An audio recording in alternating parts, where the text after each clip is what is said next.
Kayo po yung isa sa mga talaga nagsusulong ng impeachment ni Vice President Sara Duterte, and nagkaroon po ng bagong development bukod doon sa pag-file ng pagtatransmit ng impeachment articles of impeachment sa Senado. Ito naman, kinasuhan ng NBI itong si Vice President Sara Duterte. First, I'd like to get your reaction to this. Una, wini-welcome natin yan kasi at least nagkaroon sila ng tibay ng loob na file ng kaso si Vice President Sara Duterte. Pero parang naninipisan ako o nahihinaan ako doon sa kaso na i-file nila. Kasi yung ginawa ni Sara ay hindi yan ordinaryong grave threats, no? At ano pa yung isang final, inciting to sedition. Doon sa inciting to sedition, sige, ando doon na yun. Pero yung grave threats, kulang yun. Mahina na kaso yun.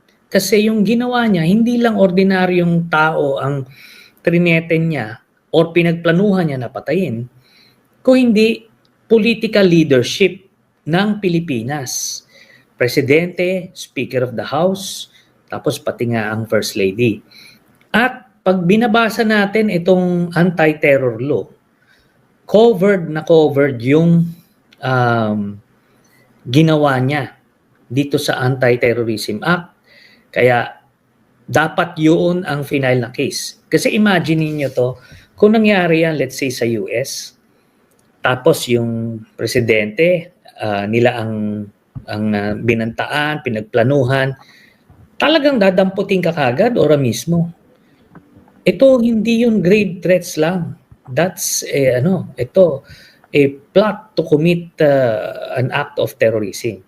Kaya yun dapat ang kinaso sa kanya. Pero syempre decision niya ng NBI at saka eventually based on the appreciation ng mga prosecutors. Pero can you live with this bilang isa sa mga nagsusulungan ng pagpapanagot kay Vice President? Can you live with these cases? Okay na yan kaysa naman sa wala, no? Ang mas tinututukan natin kasi is itong kanyang impeachment tapos yung kanyang plunder case. Kasi yon mas mabigat na kaso yon. Okay. Itong mga isinampang kaso laban sa Vice Presidente, how do you think this could affect yung impeachment naman ni Vice President Sara Duterte, at least in the court of public opinion? Makakadagdag yan for sure sa favorable reception ng tao dito sa impeachment case kasi nakikita nila na kahit papaano talagang totoong nangyari yon at alam na hindi lang yan basta-basta political or pang-iipit lang sa kanya. So magko-compliment siya. Okay. Incidentally, gusto ko rin pong hingin yung opinion nyo rito, no? Kasi matagal naman natin napapag-usapan ng previous episodes yung mga scenarios na binabanggit ninyo patungkol dun sa impeachment ni Vice President Sara Duterte. At yung huling pahayag galing sa Senate President, most likely July 22 ang start ng trial after the SONA of the President.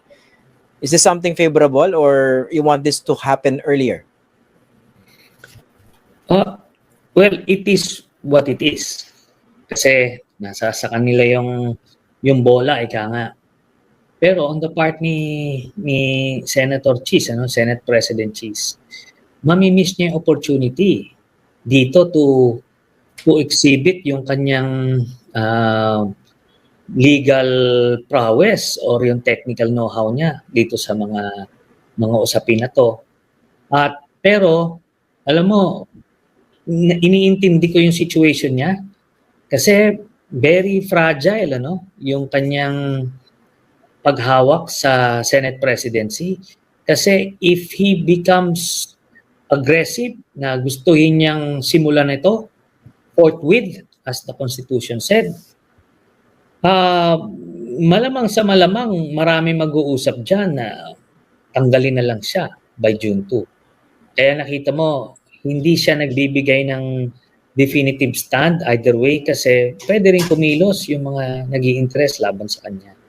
At they can master a majority just to replace him.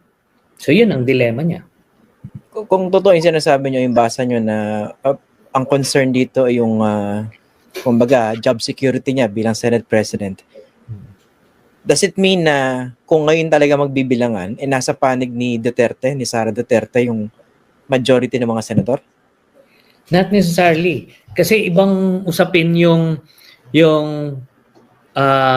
labanan sa Senate presidency, iba rin yung usapin ng impeachment. And ano yun, magpe-present ng opportunities for both sides yon. Ang nangyari kasi, yung pagka-assume ni Senator Cheese as Senate President, medyo medyo magaspang yung pag-assume niya. Talagang maraming mga nagkasunugan ng tulay doon. At yung mga na-dislodge na bloke, waiting in the wings yun. Yon ang issue nila is yung internal na kumbaga power struggle sa Senado. Iba necessarily yung mga magboboto in favor or against the impeachment. Okay. Kaya yun ang dilema niya. Okay, separate issues. Pero pag-usapan natin, Senator, yung gap between the transmittal of the articles of impeachment at saka dun sa start ng actual trial, July 22. Sabi nyo, Senator Cheese would miss the opportunity to perhaps showcase his legal prowess as the presiding officer. Does it mean na hindi sigurado na mananatili siya na Senate President by the time na magsimula yung trial? Ganun ba yan? Sa ngayon, yan yung naririnig natin na kaso up in the air lahat ito kasi syempre kailangan manalo pa ng mga senador na frontrunners ngayon. So from there, makikita mo, magkakabilangan na kagad yan. Most likely, sino yung mga papasok sa hindi, sino yung boboto kung kanino. And I have kumbaga, a sensing na mag-iiba na ang liderato ng Senado by then. This sa next Congress. Okay. Sa next Congress. Kung pag-usapan natin, Senator, yung hamon, yung challenges between now and July 22, masyado mahaba diba? Nandiyan yung possibility na mag-die down yung issue, matabunan ng mas malalaking issues. And if that happens, paano na impeachment? Hindi kasi matatabunan Kasi ultimately mare-revive siya by June 2. Ngayon naman kasi talagang naturally mare-relegate siya sa kumbaga inner pages ika nga kasi ang pangunahin na attention dito yung kampanya sa Senado. Tapos eventually magki-kick in yung local campaigning. Talagang yun yung primary focus ng mga political players. Pero when the smoke clears, tapos na yung botohan, then mare-revive ulit ang impeachment. Kaya hindi ito mawawala sa consciousness ng taong bayan. And of course, yung mga stakeholders, yung mga nag-file, we will make sure na palaging nandiyan yan sa consciousness ng taong bayan at gagawin itong campaign issue dapat sa mga kandidato kasi 'di ba? In our case 'di ba? Syempre mas gugustuhin natin na ang manalo na mga senador ay yung boboto to convict Sara Duterte kaysa yung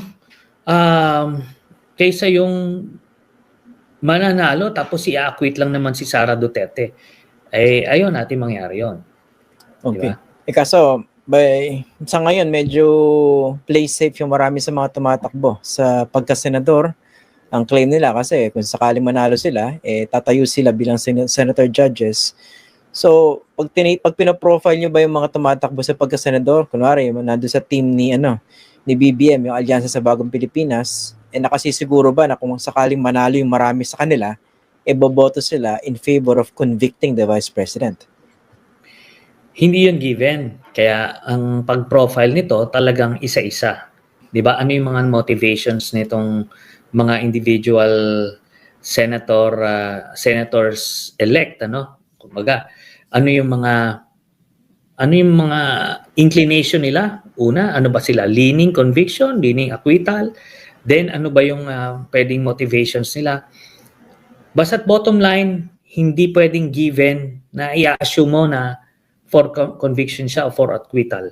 Kailangan tatrabahuin to. So matinding negotiations ang mangyayari dito bago magsimula yung trial eventually sa July, sabi ni Senator Cheese.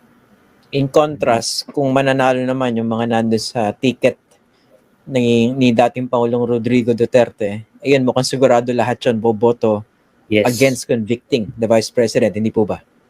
Yes. For sure, kasi ano na yun, mas personal yung stake nila. Kaya nga, medyo komplikadong sitwasyon to. Yun kasing sinasabing pwedeng sinimulan yung trial, sana, nakapagpakitang gila si Senator Cheese as presiding officer. Tapos, by June 30, di tapos na, may break muna sila until the assumption of the new set of senators, magpapalit na mga huwes, then i-resume yung trial. So, pwede naman nangyari yon. Kaso, mukhang hindi sila inclined to go through such exercise. Okay. Bilang isang dating tumayong senator judge, tama po, no? Nung pinakahuli impeachment trial na nasaksihan natin, ng nooy Chief Justice Renato Corona, ano ba interpretation nyo rin sa sinasabi sa Constitution na shall forthwith proceed pag na-file na yung articles of impeachment? Pag titignan kasi natin, straightforward definition is immediately, di ba? So, pag tinitignan kasi natin yung yung presidents, no? Itong kay President Erap Estrada, kay Merceditas Gutierrez, tsaka yung kay Chief Justice Renato Corona. Nung na-transmit nung Senado, nung House sa Senado, ni-receive yun, immediately nag-constitute siya as an impeachment court. I remember clearly dun sa kay Chief Justice Corona, I think it was December 12 na na-receive ng Senado. December 13, nag-constitute kami as an impeachment court. Yung trial started ng January. Kasi nag-coincide siya dun sa break, nag-coincide yung preparation, physical preparation ng Senado, tapos yung preparation ng rules, lahat. So by the time nangyari yon during the break, tapos after the break, yun na.